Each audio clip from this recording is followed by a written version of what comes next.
જમીન દલાલ ચતુર પટેલ અને સમતા વિસ્તારના ફાઇનાન્સરના ગુનામાં વોન્ટેડ પોલીસ પુત્ર પંકજ આર્ય અને તેના સાગરીતોએ તરસાલીમાં રહેતા વધુ એક જમીન દલાલનું અપહરણ કરી રિવોલ્વરની અણીએ લૂંટ ચલાવીને વધુ એક પોલીસ ફરિયાદ નોંધાઈ છે।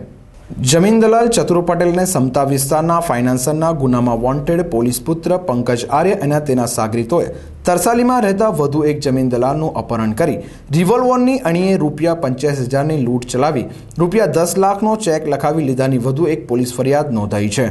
શહેરમાં આતંક મચાવી રહેલા માથાભારે પંકજ આર્ય અને તેના સાગરીતોને પોલીસ ઝડપી ન શકતા જમીન દલાલો અને વેપારીઓમાં ફફડાટ ફેલાઈ ગયો છે। પ્રાપ્ત વિગત અનુસાર શહેરના તરસાલી વિસ્તારમાં આવેલ A3 અક્ષર વિન્ટેજમાં રહેતા અને જમીન લે વેચનો વ્યવસાય કરતા રવિભાઈ દિલીપભાઈ સોનવણે વાતચીતમાં જણાવ્યું હતું કે ગત તારીખ 5 ડિસેમ્બરના રોજ રાત્રે 10 વાગે ખંડણીખોર પોલીસ પુત્ર પંકજ આર્ય અને તેના સાગરીતો ચિંતન શાહ, અમિત ડાભી, અંકિત દાત્રા અને જ્યોત પટેલ મારા ઘરે આવ્યા હતા અને મારી પાસે ₹10 લાખની માંગણી કરી નોટબંધીના કારણે રોકડ રૂપિયા ન હોવાથી મેં આપવાનો ઇનકાર કરતા તેઓએ મને માર મારી મારી પાસે ₹10 લાખનો ચેક લખાવી લીધો હતો। આ ઉપરાંત મારા ઘરમાં પડેલા જમીનોના દસ્તાવેજો લઈ લીધા હતા અને મારું અપહરણ કરી ચતુરભાઈ પટેલના બિલ રોડ ઉપર આવેલા ફાર્મ હાઉસમાં લઈ ગયા હતા। રવિ સોનવણે વધુમાં જણાવ્યું હતું કે જમીન દલાલ ચતુર પટેલના ફાર્મ હાઉસ પર મને આખી રાત ગોંધી રાખી માર માર્યો હતો અને મારા લમણા ઉપર રિવોલ્વર મૂકી મારી પાસે સતત રૂપિયાની માંગણી કરી હતી। તેઓને મેં બીજા દિવસે કોર્ટ ઉપર આવી જજો, મારા વકીલ પાસેથી અપાવી દઉં તેમ જણાવતા તેઓ 6 ડિસેમ્બરના રોજ મારી સાથે કોર્ટ ઉપર આવ્યા હતા, પરંતુ તેઓને શંકા જતા રૂપિયા લીધા વિના ફરાર થઈ ગયા હતા। તે બાદ તેઓ મારી પાસેથી ₹85,000ની ધમકી આપીને લૂંટી ગયા હતા। દરમિયાન પંકજ આર્યાએ ₹10 લાખની વસૂલાત માટે સતત ફોન ઉપર ધમકી આપવાનું ચાલુ રાખ્યું હતું। ગત તારીખ 24મીના રોજ પંકજ આર્યાનો ફોન આવ્યો હતો અને જણાવ્યું હતું કે હવે તું મને પૈસા આપતો નહીં, હવે તને અમે મારી જ નાખીશું તેવી ધમકી આપતા હું ગભરાઈ ગયો હતો। આથી મકરપુરા પોલીસ મથકમાં તે સમયે મેં અરજી આપી હતી। તે બાદ પંકજ આર્યને તેના સાગરીતો ચિંતન શાહ, અમિત ડાભી, અંકિત બત્રા અને જયંત પટેલ સામે મકરપુરા પોલીસ મથકમાં ફરિયાદ નોંધાવી હતી।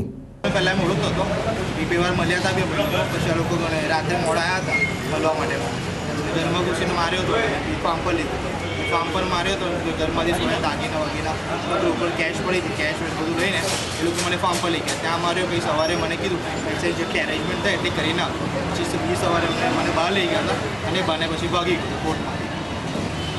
ફાર્મ પર ફાયરિંગ 2 વખત કર્યું હતું, રાત્રે કર્યું હતું 3:30-4 વાગ્યાની આસપાસ અને સવારે 6-7 વાગ્યાની આસપાસ 2 હતા, ચિંતન શાહ અને પંકજ આર્ય।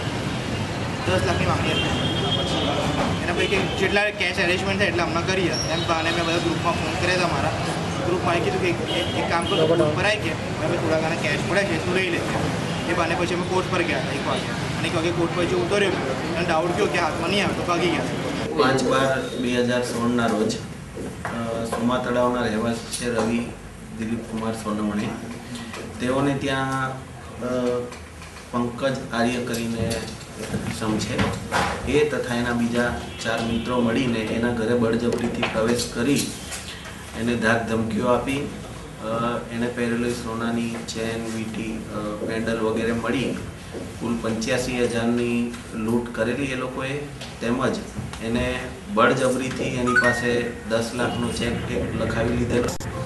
ત્યારબાદ એને ત્યાંથી એના ઘરેથી ઉપાડી જઈ એક અજાણ્યા ફાર્મમાં ગોંધી રાખેલો અને ત્યાં પછી વધુ એમણે 50 લાખ રૂપિયાની એમના પાસે ડિમાન્ડ કરી હતી અને એ દરમિયાન એ લોકોએ એમને ડરાવવા માટે, ફરિયાદીને ડરાવવા માટે ત્યાં 2 રાઉન્ડ ફાયરિંગ પણ કરેલું। એ પ્રકારની ફરિયાદ મકરપુરા પોલીસ સ્ટેશનમાં રાત્રે રજીસ્ટર કરવામાં આવી છે, જેમાં જે આરોપીઓ સંડોવાયેલા છે એ લોકો વિરુદ્ધ FIR IPCની કલમ 394 વગેરે મુજબ રજીસ્ટર કરવામાં આવી છે અને હાલમાં મકરપુરા પોલીસ સ્ટેશન આગળની તપાસ કરી રહી છે। તો પંકજ આર્ય જે છે કોણ છે ને એના વિરુદ્ધમાં અગાઉમાં કોઈ પહેલાં નોંધાયેલી છે? પંકજ આર્ય વિરુદ્ધમાં અગાઉ લક્ષ્મીપુરા પોલીસ સ્ટેશનમાં પણ 2 દી પહેલાં એક ગુનો રજીસ્ટર કરવામાં આવ્યો છે। એ ગુનામાં બી હાલ એ વોન્ટેડ છે અને આ ગુનામાં પણ એ વોન્ટેડ છે। સર, પ્રાથમિક તપાસમાં શું બહાર આવ્યું છે? ગુનો હજી રાત્રે રજીસ્ટર કરવામાં આવ્યો છે એટલે એકદમ પ્રાઇમરી સ્ટેજ પર છે તપાસ, એટલે તપાસમાં બીજી વિગતો ખુલશે તો અપડેટ કરવામાં આવશે। એના સાથે બીજા કોઈની સંડોવણી કે એવું કંઈક?